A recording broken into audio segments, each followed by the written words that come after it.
Newcastle is the city that steel built and an earthquake nearly destroyed. A harbour town where convicts quarried stone in chains, where the ground beneath the streets is riddled with abandoned coal mines, and where the Japanese Navy fired 34 shells at the city in the middle of the night. In this video, we are counting down 10 places in Newcastle you should never visit alone. Stay with me to the end, because number 1 is the only military fort in Australia that fired back at an enemy warship. And its tunnels are still down there, buried in the headland beneath your feet. So hit subscribe, turn on notifications, and let's begin. Number 10. The Stockton Shipwrecks. If you drive north from Newcastle across the Stockton Bridge and head out along the beach, the coastline opens up into one of the most exposed stretches of sand in New South Wales. Stockton Beach extends for over 30 kilometres, backed by some of the largest moving sand dunes in the Southern Hemisphere. Dunes that reach heights of 30 metres and are advancing inland at a rate that has buried fences, roads, and vegetation.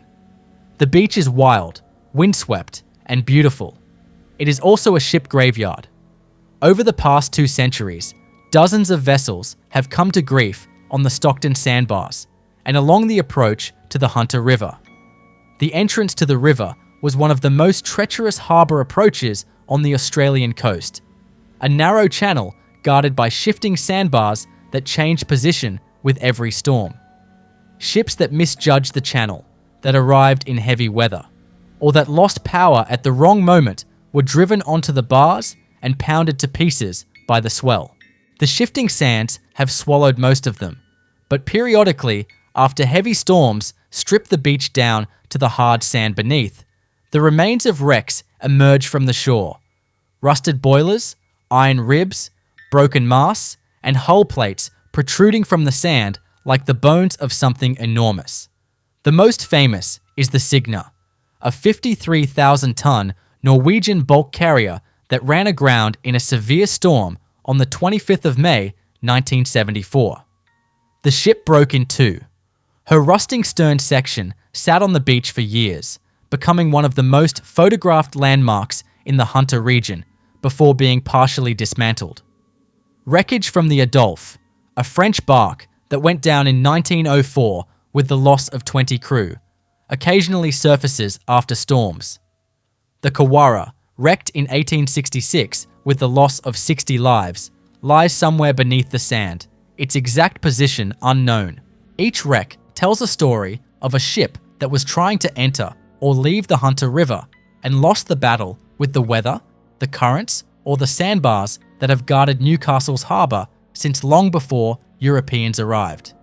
If you walk the beach after a major storm, when the sand has been scoured back and the light is low, the emerging wreckage creates a landscape that feels less like a beach and more like a battlefield. Number 9. The Convict Lumber Yard, Newcastle East. In the heart of Newcastle East, just a few hundred metres from the beach, sits one of the most significant convict heritage sites in New South Wales. The Newcastle Convict Lumber Yard was established in 1804, making it one of the earliest European structures in the Hunter region. Newcastle was founded as a secondary punishment settlement, a place for convicts who had committed further crimes after being transported to Sydney. Being sent to Newcastle was the next worst thing to being flogged or hanged. The lumber yard was the industrial centre of the settlement. Convicts felled cedar and other timbers from the surrounding forests, dragged them to the yard, and processed them for shipment to Sydney. The work was brutal. The guards were harsh. The settlement was isolated, surrounded by bush and bounded by the sea. The lumber yard's sandstone walls, built by the convicts themselves, still stand. Parts of the site have been incorporated into a heritage precinct, but the walls carry the marks of the men who cut and laid them over 200 years ago. Tool marks are still visible in the stone. If you run your fingers along the sandstone at the lumber yard, you are touching rock that was shaped by a man in chains in a punishment settlement over 2 centuries ago. Newcastle does not always advertise this, but the city's oldest surviving structure is a prison workshop built by men who were sent here to suffer. Number 8. The Bogey Hole, Newcastle East. Cut into the rock platform at the base of the cliffs below King Edward Park, a large ocean pool sits among the rocks, filled and emptied by every tide. The Bogey Hole is one of the oldest ocean baths in Australia, and its origin story is as dark as the water that fills it. The pool was carved from the rock platform in the early 1820s by convict labour, on the orders of Commandant James Thomas Morissette, one of the most feared men in colonial New South Wales. Morissette wanted a private bathing pool, and he got one, built by men in chains, cutting through solid rock with hand tools, in a coastal location exposed to the full force of the Pacific swell. The work was dangerous. The conditions were brutal. The pool that resulted is beautiful. A natural-looking rectangle of stone, filled with clear ocean water, surrounded by rock shelves where waves crash and retreat. Today, the Bogey Hole is heritage listed and popular with locals, but the ocean here is powerful. King tides and large swells regularly sweep across the rock platform with little warning. People have been washed off the rocks. The pool itself can become a churning trap when the swell is up. Warning signs dot the area. If you visit on a calm day, the Bogey Hole is one of the most beautiful swimming spots in Newcastle. If you visit on a rough day, you understand why the convicts who carved it were terrified of the sea. Number 7. The 1989 Earthquake Zone, Newcastle, CBD. On the 28th of December, 1989, at 10:27 a.m. on a Thursday morning, 5 days after Christmas, an earthquake measuring 5.6 on the Richter scale struck Newcastle. It lasted approximately 12 seconds. 12 seconds. It killed 13 people. It injured over 160. It left 50,000 people without shelter and caused damage estimated at over $4 billion. The costliest natural disaster in Australian history at the time. The epicenter was at Boolaroo, about 15 kilometres southwest of the CBD, but the worst damage occurred in the city centre and surrounding suburbs. The Workers' Club on King Street collapsed, killing 9 people who were inside. Buildings on Beaumont Street in Hamilton crumbled. The Newcastle Regional Museum, the Cathedral, and dozens of heritage buildings were severely damaged. What made the earthquake so devastating was not its magnitude. 5.6 is moderate by global standards. But the fact that Newcastle's buildings were not designed for seismic activity. Australia is not on a tectonic plate boundary. Earthquakes are rare. Nobody expected one. The unreinforced masonry buildings of the CBD, beautiful sandstone and brick structures that had stood for a century, cracked, shifted, and in some cases collapsed. Today, the physical scars have been repaired. The Workers' Club was demolished and rebuilt. The cathedral was restored over decades. But if you walk through the CBD and look closely at the older buildings, you can see the evidence. Steel reinforcement plates bolted to facades, crack repairs in brickwork, and the subtle signs of a city that was shaken to its foundations and has been bracing itself ever since. The 1989 earthquake is the event that divided Newcastle's history into before and after. The city rebuilt. But for 12 seconds on a Thursday morning, the ground beneath one of Australia's oldest cities simply gave way. Number 6. The BHP Steelworks ruins, Mayfield and Kooragang Island. For most of the 20th century, the BHP Steelworks defined Newcastle. It was not just a factory. It was the city's identity, its economy, and its skyline. The relationship between Newcastle and BHP was so total that generations of families knew no other employer. Fathers, sons, and grandsons worked the same furnaces. The company's rhythms, shift changes, shutdowns, expansions, set the rhythm of the entire city. The works opened in 1915 on the shores of the Hunter River, established because Newcastle had coal, a deep water port, and a workforce willing to do the hardest physical labour in Australian industry. For over 80 years, the steelworks produced the steel that built modern Australia. The steel for the Sydney Harbour Bridge, for suburban homes across the country, for the nation's railways, pipelines, and infrastructure. The operation was enormous. Blast furnaces, coke ovens, rolling mills, smelters, and fabrication shops spread across a site that dominated the waterfront for kilometres. Iron ore arrived by ship from BHP's mines in South Australia. Coal was delivered by train from the Hunter Valley mines. Limestone was quarried locally. The raw materials went in at one end, and structural steel, rail, rod, and wire came out at the other. At its peak, the steelworks employed over 12,000 people directly, with thousands more in supporting industries. The glow of the blast furnaces lit the night sky orange.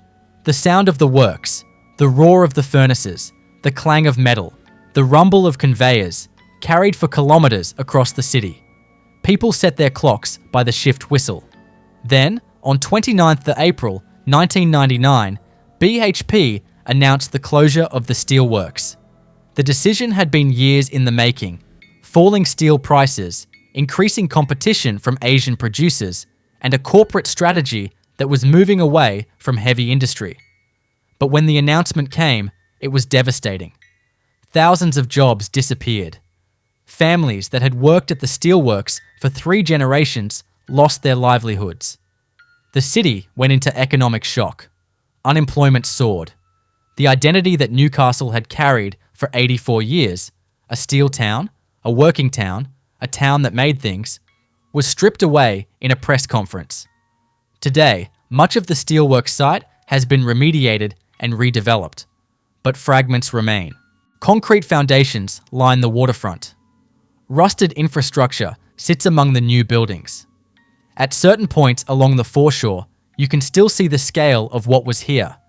The massive footprints of furnaces, the rail corridors that once carried molten steel, the loading docks where ships arrived from around the world.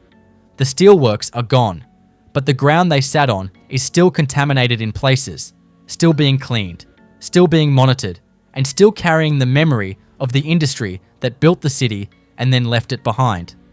And hey, before we move on to our next entry, I hope you are enjoying this video so far. If you are, it would mean a lot to us if you hit that like button and shared this with a friend. Now let's continue. Number 5. The coal mines beneath the city. Newcastle was built on coal. Literally. Coal was the reason the settlement existed. It was discovered at the mouth of the Hunter River in the 1790s. And from the moment the first lump was pulled from the ground, coal dominated everything about this city. Its economy, its geography, its culture, and its underground. For over 200 years, mines were dug beneath Newcastle and its suburbs. The coal seams ran directly beneath the city streets, and mining operations extended under houses, schools, churches, hospitals, and public buildings. The first convicts sent to Newcastle in 1804 were put to work mining coal from exposed seams along the harbour foreshore. By the mid-1800s, underground mines were operating beneath the city centre itself. The Newcastle coal measures are extensive. Multiple seams stacked at various depths beneath the Hunter Valley, some of them running directly under the CBD, Hamilton, Merewether, and the western suburbs. When the mines were active, subsidence was a constant concern. Streets sank, buildings cracked, sinkholes opened without warning. In some suburbs, houses tilted visibly as the ground beneath them shifted. The relationship between the city above and the mines below was one of uneasy coexistence. Everyone knew the tunnels were there, but life went on above them regardless. Some historians and geologists have argued that the extensive undermining contributed to the severity of the 1989 earthquake damage. That the voids left by decades of coal extraction amplified the seismic waves and weakened the foundations of the buildings above. The seismic waves, according to this theory, reverberated through the mine voids like sound through a hollow drum, magnifying their destructive power at the surface. This remains debated among scientists, but the fact is undeniable. Beneath the streets of Newcastle, a labyrinth of old mine workings extends in every direction. Many are mapped, some are not. The shafts have been sealed with concrete. The tunnels are flooded with groundwater, but the voids remain. Dark, waterlogged passages that were carved by men working in conditions so dangerous that mine collapses, gas explosions, and roof falls killed hundreds of miners across the Hunter coalfields over the centuries. The mines are closed. The coal is still there, locked in seams beneath the suburbs. And the tunnels are still down there too. A second city beneath the first, built in darkness, filled with water, and holding up the ground that 250,000 people live on every day. Number 4. James Fletcher Hospital, Newcastle East. On a prominent ridgeline above the harbour, overlooking some of the most expensive real estate in the Hunter region, sits a complex of heritage buildings with a history that most Newcastle residents would rather not think about. James Fletcher Hospital, originally the Newcastle Asylum for Imbeciles and the Insane, opened in 1871. For over a century, it served as the primary psychiatric institution for the Hunter region. The site was chosen for its commanding views of the harbour and the ocean, its proximity to the coast, and the belief, held universally in 19th century psychiatry, that fresh air and beautiful surroundings could aid recovery. The architecture reflected this philosophy. Attractive sandstone buildings set among gardens, with wide verandas and harbour views designed to project calm and respectability from the outside. Inside, the reality was different. At its peak, the hospital housed hundreds of patients in wards that were never designed for the numbers they held.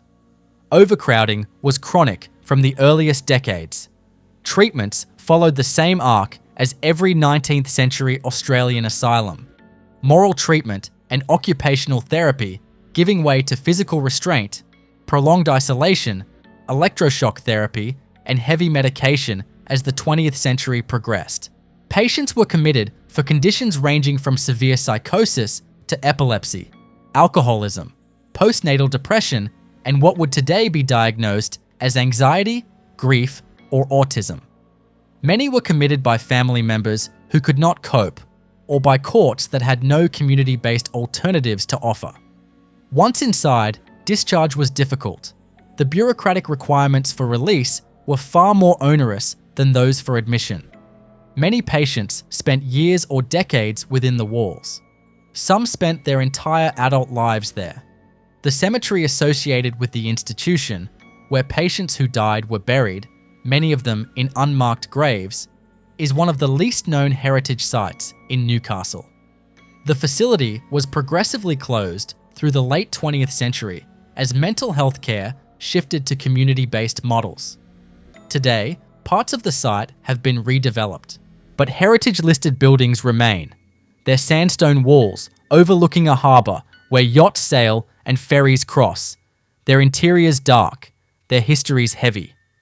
James Fletcher Hospital is Newcastle's most significant asylum site, and its proximity to the city centre means that most residents have seen the buildings without knowing what happened inside them. The views from the ridgeline are still beautiful, the buildings are still there, and the contrast between the two, beauty designed to hide suffering, is as deliberate now as it was in 1871. Number 3. Shepherd's Hill Defence Complex, Stockton. On the northern side of the Hunter River, on a low hill above Stockton Beach, a network of military fortifications sits hidden in the coastal scrub. The Shepherd's Hill Defence Complex was built in stages from the 1890s through World War II as part of the defensive network protecting the entrance to Newcastle Harbour and the industrial assets within it. The complex includes gun emplacements, observation posts, searchlight positions, underground magazines, command tunnels, and concrete bunkers spread across the hillside. During World War II, when Newcastle's steelworks and port made it one of the most strategically important cities in Australia, Shepherd's Hill was garrisoned and expanded. Anti-aircraft guns were installed. Searchlight tunnels were carved into the hillside. Narrow passages that led to openings in the rock face where powerful lights could be aimed across the harbour entrance and out to sea. The complex was designed to work in conjunction with Fort Scratchley on the opposite side of the river mouth, creating a crossfire zone that any enemy vessel would have to pass through. After the war, the military withdrew. The guns were removed. The tunnels were sealed or left open to the elements. The bush moved in. Today, Shepherd's Hill is accessible via walking tracks from Stockton, but few people make the effort. Those who do find concrete bunkers, half buried in sand dunes, tunnel entrances disappearing into the hillside, and gun pits that still point out to sea. The searchlight tunnels are the most atmospheric. Narrow, dark passages carved through sandstone, their walls stained by decades of moisture, their openings framing views of the harbour entrance and the ocean beyond. At night, with no artificial light and the sound of the ocean filling the tunnels, Shepherd's Hill is one of the most unsettling places in the Hunter region. Number 2. Nobby's Head Tunnels and Breakwater. At the very tip of Newcastle's coastline, a narrow peninsula extends into the Pacific Ocean, connecting the mainland to the distinctive dome of Nobby's Head, one of the most recognisable landmarks in the Hunter region. Nobby's was originally an island, separated from the mainland by a stretch of open water. In the 1840s and 1850s, convict labour was used to build a breakwater connecting the island to the shore, creating the peninsula that exists today. The work was dangerous. The ocean battered the construction site. Convicts carried and placed enormous sandstone blocks in the surf, building the breakwater one stone at a time under conditions that killed and injured workers with regularity. Beneath Nobby's Head, a network of tunnels was carved into the rock during both World Wars. These tunnels connected observation posts, gun emplacements, and command rooms, forming part of the integrated defence network that protected Newcastle Harbour. Some of the tunnels are sealed, others are partially accessible. The interiors are dark, narrow, and in places partially flooded. Water seeps through the sandstone and pools on the tunnel floors. Heritage signs at the surface explain some of the history, but the tunnels themselves are largely out of sight and out of mind. If you walk the breakwater to Nobby's Head today, one of Newcastle's most popular walks, you are walking on a structure built by convicts in the 1840s, above tunnels carved by soldiers in the 1940s. The ocean crashes on both sides. The lighthouse flashes at the tip. And beneath your feet, 2 layers of history, convict and military, sit in the rock, sealed and silent. And now, we have reached number 1. And if you have stayed with me this far, I promise you, this is the place that makes Newcastle unlike any other city in Australia. Number 1. Fort Scratchley.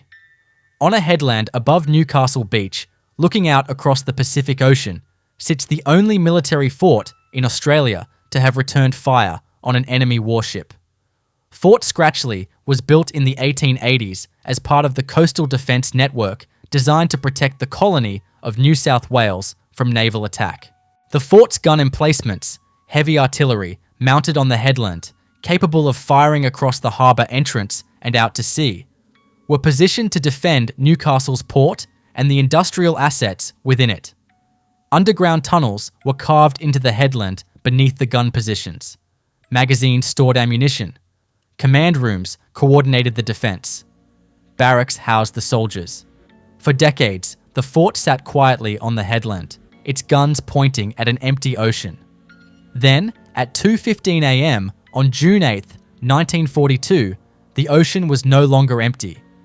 Japanese submarine 121, under the command of Captain Kanji Matsumura, surfaced in Stockton Bight, about 9 kilometres northeast of Newcastle. The submarine's orders were to shell the Newcastle shipyards at Carrington and, if possible, the BHP steelworks on Kooragang Island. The gun crew broke out 20 shells from the ready locker and brought up another 14 from the armoury below decks. 8 of the shells were star shells. illumination rounds designed to light up the night sky and reveal targets below. All 34 shells were fired at Newcastle over a period of approximately 16 minutes. Star shells lit up the harbour. High explosive rounds hit the city. One round struck a house in Parnell Place, Newcastle East. Another damaged the nearby tram terminus. Most of the high explosive rounds failed to detonate, a fact that may have saved dozens of lives. At 2:28 a.m., 13 minutes after the first Japanese shell was fired, the guns at Fort Scratchley opened up. The gunners could not locate the submarine with their searchlights. The beams swept the ocean but found nothing. Instead, they aimed by watching the flashes of the submarine's gun. 4 rounds were fired from Fort Scratchley at a bearing of 067 degrees, at a range of approximately 5,000 meters. None hit the submarine, but Fort Scratchley had done something no other military installation on the Australian east coast had done. It had fired back. The submarine continued firing for another 3 minutes after Fort Scratchley opened up. Then I-21 slipped beneath the surface and cruised away. The entire engagement lasted less than 20 minutes.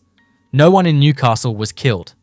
The physical damage was minor, but the psychological impact was enormous. Newcastle, a working city of steelworkers, miners, and families, had been shelled by an enemy submarine in the middle of the night. The city that built the steel for the Sydney Harbour Bridge had been targeted by the same Navy that had attacked Pearl Harbor 6 months earlier. Today, Fort Scratchley is a museum and heritage site open to the public. The guns are still mounted on the headland. The underground tunnels are intact. You can walk through them, stand in the ammunition magazines, and look through the observation slits that the gunners used on the night of the attack. The tunnels are narrow, cool, and dark. The sandstone walls are close. The air smells of stone and salt. And if you stand at the gun emplacement and look out across the water at night, the ocean is black and featureless, exactly as it was at 2:15 a.m. on the 8th of June 1942 when the flashes started. Fort Scratchley is not just a heritage site, it is the place where Australia's industrial heartland was attacked, and where a handful of soldiers, in the dark, aimed their guns at flashes on the water and fired back. No other fort in Australia can say that. The tunnels are still down there. The guns are still pointed at the sea. And the ocean is still watching. I hope you have enjoyed this video, so make sure to share it with your friends and see you in the next video.